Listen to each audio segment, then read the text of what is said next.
indie record label, spelled S-H-I-T, because they're a fucked up company, man. This one So, is called The Vision of Bellshazar. when Swifty's saying all that, I'd forgotten about the patter between the songs. But then I remembered it when I saw it. And, you know, it's unfortunate. It's unfortunate. I mean, a deal was not forthcoming, which is insane because we were as good as anybody at the time. But the world was changing fast. I mean, we definitely went out at the top, like, as far as a band, songs and performance, we definitely went out at the top. I mean, I definitely threw the towel in first at the top. You know.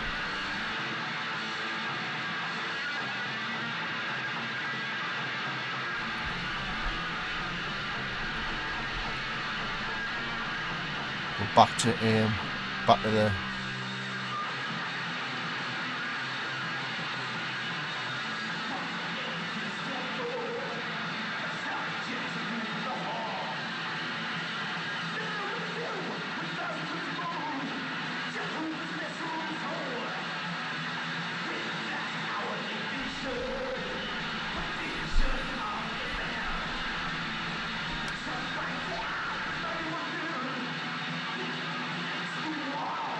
Everything Swifty's doing there is good because it's like you know, one of the kids, you know.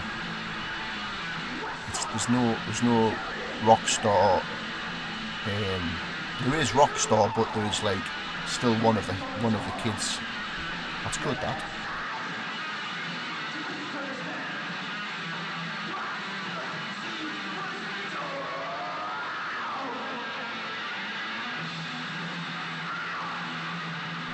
Now, if I'd walked backwards then, if my little string had pulled us backwards, that'd have been fun. There again, you see. Just got out the way in time. Now, was that luck, or was that just perfect synchronicity of a band firing on all engines? Just being able to read each other's minds. Just being in the moment, you know. I think it's just when a band comes right, you can do no wrong on stage, like.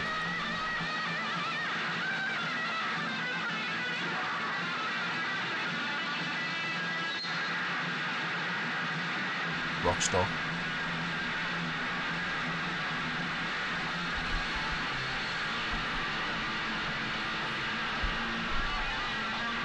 There's a good bit by Darren.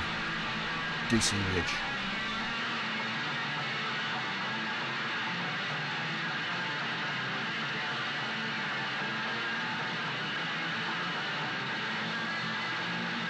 You know, Tony Dolan doing well to be playing the guitar like that.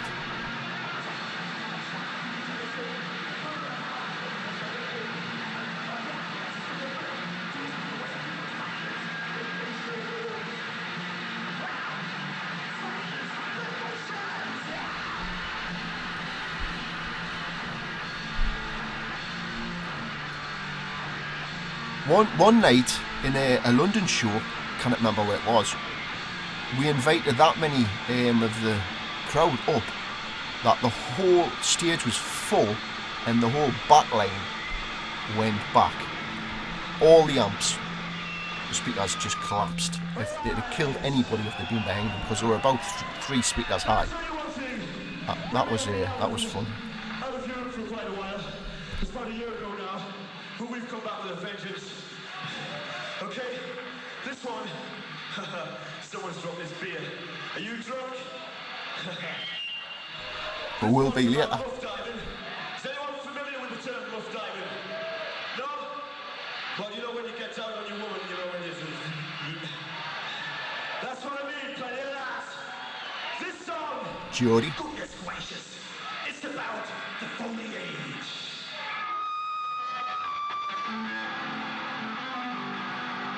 This is one of Tony Dolan's. Thrash. This one always went down well live.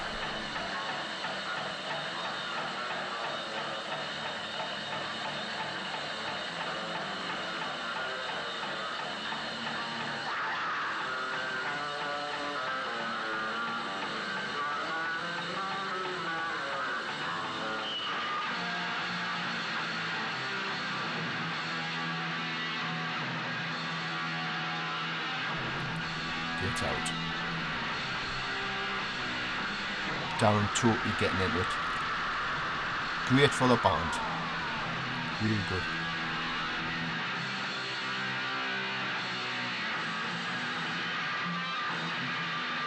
This, bang, bang.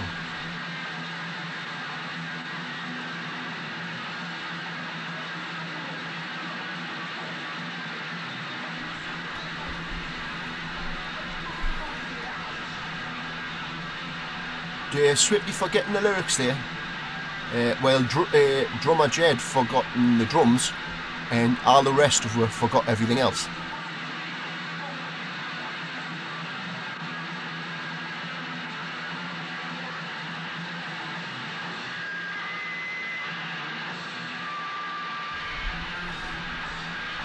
Bet you Swifty copied my pants stitching design.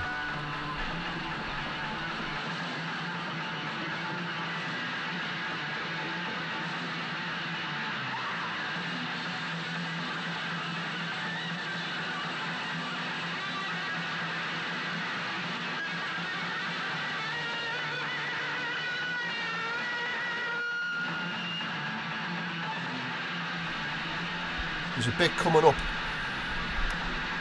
This bit. Bang, bang, bang. Now that's a fucking band. That's fucking reality.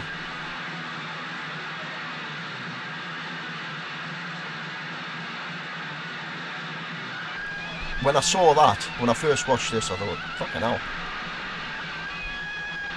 Well, pretty good.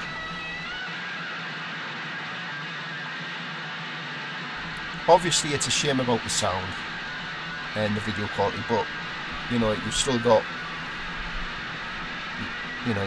the.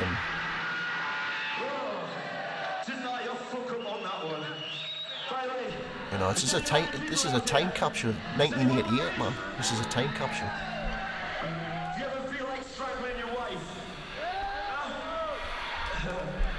Well, none of us are married, thank goodness.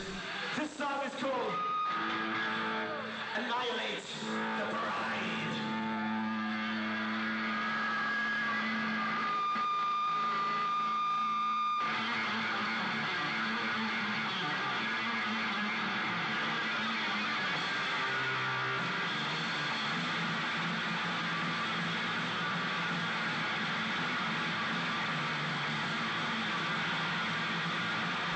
And the rain comes down. You might hear that. So it was raining in England.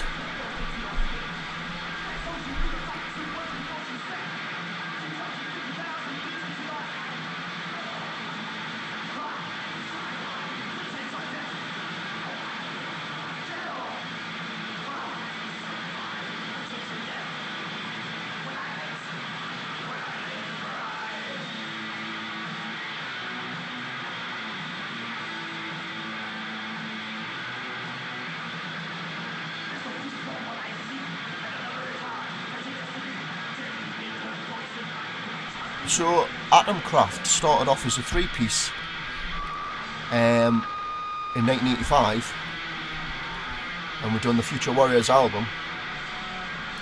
We toured Europe with Venom and Exodus.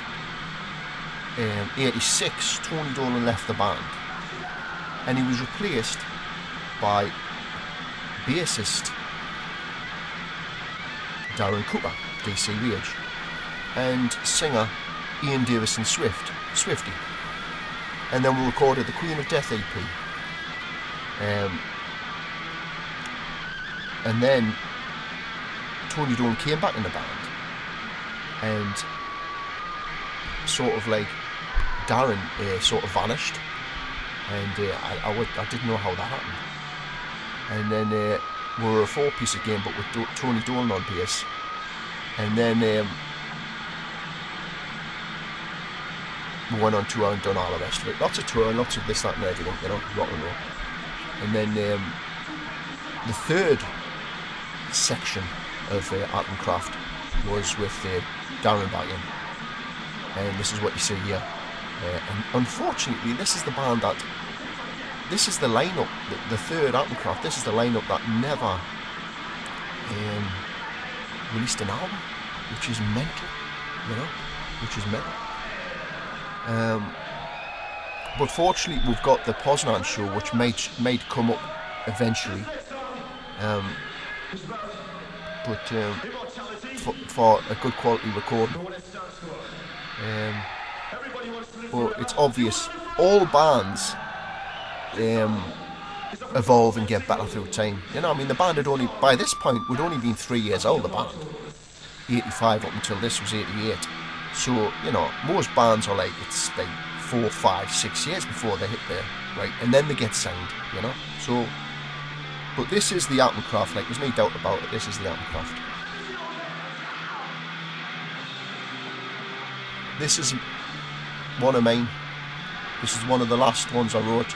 Dance of the Immortals, and the other one was No Escape, which was going to be on the forthcoming album, Atomized, if we had got a deal, because Neat Records weren't offering a deal, but they weren't offering anybody a deal. All the little labels were sort of going a bit broke, Was their loss. But like I say, the times were changing,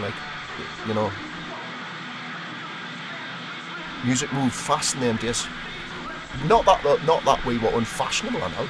We were bang on the right in the button here, but to be 2 years behind was fucking 10 years,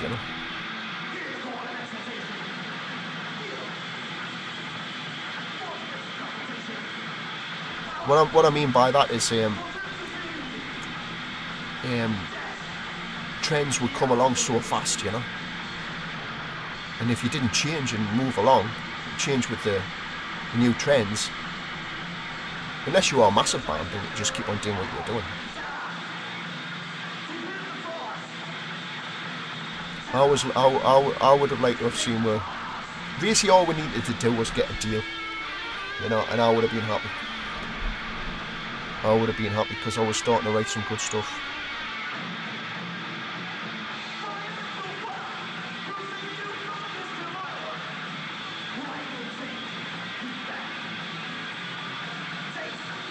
Again, Swifty doing a great job with the audience, no crying about somebody throwing something on stage, just make a joke out of it and just good. It's all good stuff, Makes the band seem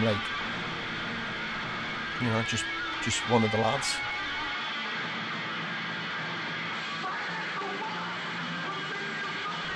Which we were, we weren't rock stars. Not really.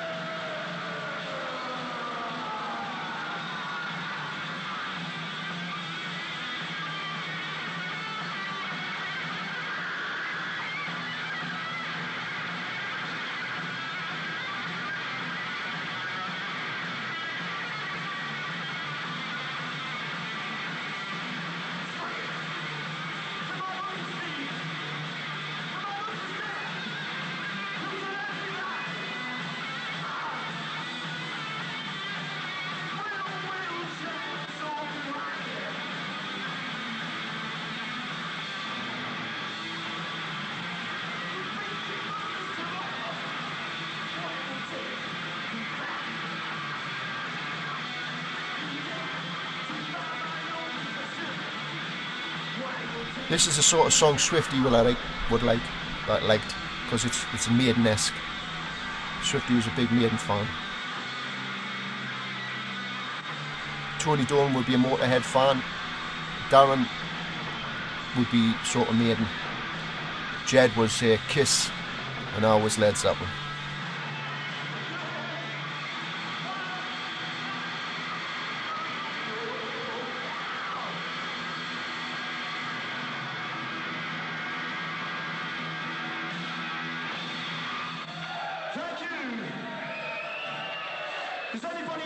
Crowd like that. Yeah, drugs. This is an anti-drug song.